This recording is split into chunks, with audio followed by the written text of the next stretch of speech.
अपन में अच्छा इंडसइंड बैंक में वो एक ईटी की रिपोर्ट है कि शायद एक और ऑडिट की बात हो रही है वहाँ पर, इस बार एमएफआई लोन को लेकर। इसके लिए वो स्टॉक जो है 4% नीचे खुला है। काफ़ी इंटरेस्टिंग रहेगा मामला। खैर एनीवे, फर्स्ट रेट्स आएंगे आपकी स्क्रीन पर कुछ ही देर में। निफ्टी के करीब करीब 70 पॉइंट ऊपर खुला है। एक्चुअली अच्छा गैप अप हुआ है, अच्छा गैप अप हुआ है निफ्टी में, कंसिडरिंग हम ऑलरेडी एक अच्छे मोमेंटम में थे। अब थोड़ा कूल ऑफ हुआ है और अब 30-32 पॉइंट रह गया है वो गैप अप। उसके अलावा आप देखिए मिड कैप इंडेक्स में अच्छी बाइंग है। आईटी नीचे है, अभी भी 0.5% आईटी नीचे है। थोड़ा यूएस मार्केट का इम्पैक्ट, वो रिसेशन फियर का इम्पैक्ट अभी भी लिंगर ऑन कर रहा है यहाँ पर।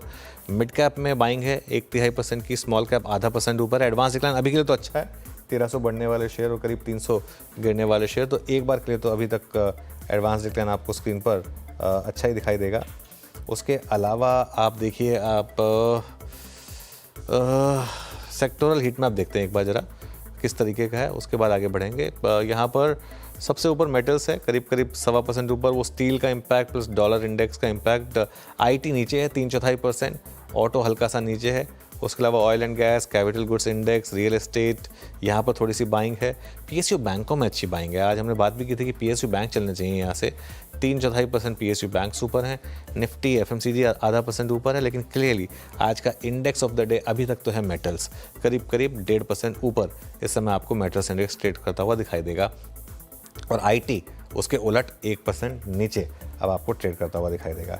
अब आते हैं हम निफ्टी गेनर्स पर, क्योंकि मार्केट अभी भी ग्रीन में है, 12 पॉइंट ही सही लेकिन है तो ग्रीन में। सबसे ऊपर टाटा स्टील और जेएसडब्ल्यू स्टील, वो एक्सपेक्टेड था हिंडाल्को, यहाँ पर भी अच्छा मूव आपको देखने को मिला। उसके अलावा कोल इंडिया, एचडीएफसी बैंक और अदानी एंटरप्राइजेस, यहाँ पर भी अच्छी बाइंग आपको देखने को मिल रही है। निफ्टी रेड में आने की तैयारी कर रहा है, आ गया रेड में, तो अब निफ्टी लूजर्स की बात कर लेते हैं। इंडसइंड बैंक 5.5% नीचे, हीरो मोटोकॉर्प 0.25% और बजाज ऑटो यहाँ पर भी 0.2% की आपको डिक्लाइन दिखाई देगी। उसके अलावा इन्फोसिस, एचसीएल टेक, एशियन पेंट्स, ये सब कुछ स्टॉक्स हैं जहाँ पर आपको लॉसेस दिखाई देंगे।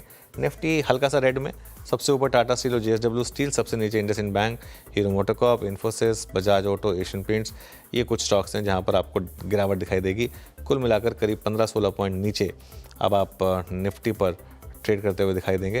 अब हम एक बार जरा देखते हैं बिग स्टॉक्स और स्पॉटलाइट वाले शेयर्स।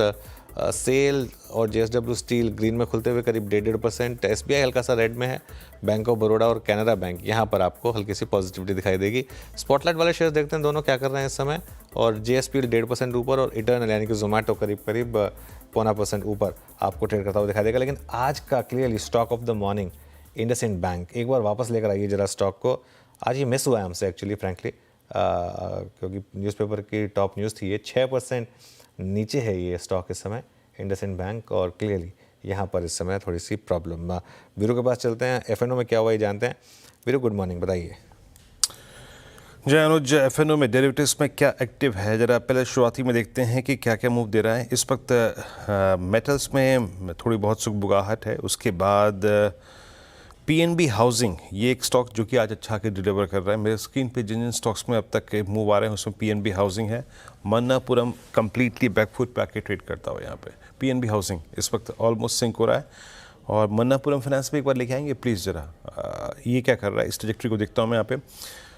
और तेज़ी में क्या है एक बार आप लेके आइएगा, एशियन पेंट्स और जेएसपीएल, जिंदल स्टील, ये 2-3 चीज़ें लेके आइए स्क्रीन पे। तो हल्का सा मैं क्रॉस चेक कर रहा हूँ। एशियन पेंट्स करीब 20 रुपये नीचे, पेन जो स्पॉन्सर कर रहे हैं वो, और जेएसपीएल खुला स्ट्रॉन्ग लेकिन 924 से एकदम से रिट्रेस हो गया, करीब 913 की ट्रजेक्टरी में आके ट्रेड करता हुआ। इंडसइंड बैंक कंप्लीटली बैकफुट पे, और एज ऑफ नाउ जो पेन है या फिर जो रिट्रेसमेंट है वो आ रहा है आईटी स्टॉक्स की वजह से, इंडसइंड बैंक की वजह से। एक बार जरा प्लीज़ इन्फोसिस पे स्क्रीन पे रखिएगा। यहाँ पे इन्फोसिस निफ्टी आईटी सिंक होता हुआ, और इन्फोसिस ये करीब 1425 पे डीलों की तरफ 0.2% नीचे। स्टॉक्स जो चल रहे हैं उसमें प्लीज़ एक बार आई थिंक मैं थोड़ा सा क्रॉस चेक करना चाहूँगा। लेट्स सी बीएससी क्या कर रहा है। अभी मेरे स्क्रीन पे अपीयर हुआ, इज दैट ऑलमोस्ट बीएससी रखिएगा स्क्रीन पे। Yes, at 6,352 all time high. ये इक्का दुक्का स्क्रिप्ट्स जो है अच्छा मूव कर रही हैं। और एक आरईसी है, ये स्ट्रॉन्ग मूव देता हुआ, और एक एचडीएफसी बैंक।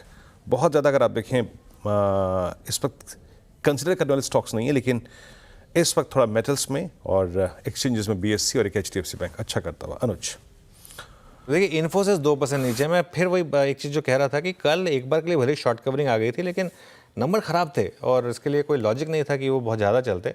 और आज back to square one on Infosys. और ये एक सेक्टर, निफ्टी आईटी देखिए एक बार, ये सेक्टर रहेगा पेन में थोड़े टाइम के लिए। ये इतना आसान नहीं है कि बस कल रैली आई और हो गया। अच्छा, एक और चीज़ इंटरेस्टिंग है, अब आप देखिए निफ्टी अब 24,086 पर, कल के हाई को रिजेक्ट करके सेम हाई रहा आज, ऑलमोस्ट रिजेक्ट करके थोड़ा नीचे आए हैं हम। और अब वो जोन 24,050 के करीब का इंटरेस्टिंग हो जाएगा और अगर वहाँ सपोर्ट मिला तो वो शायद फिर वहाँ से बाय ट्रेड इनिशिएट हो। आरबीएल बैंक रखिए रेडार पर। आरबीएल बैंक में क्लीन आउट ब्लॉक ट्रेड हुआ है और वो ब्लॉक ट्रेड के बाद ये स्टॉक अब थोड़ा सा ऊपर आ रहा है, तो इस पर थोड़ा सा फोकस रखिएगा। चलिए, हमारा पैनल तैयार है, एक बार क्विक सिंगर्स की तैयारी करते हैं।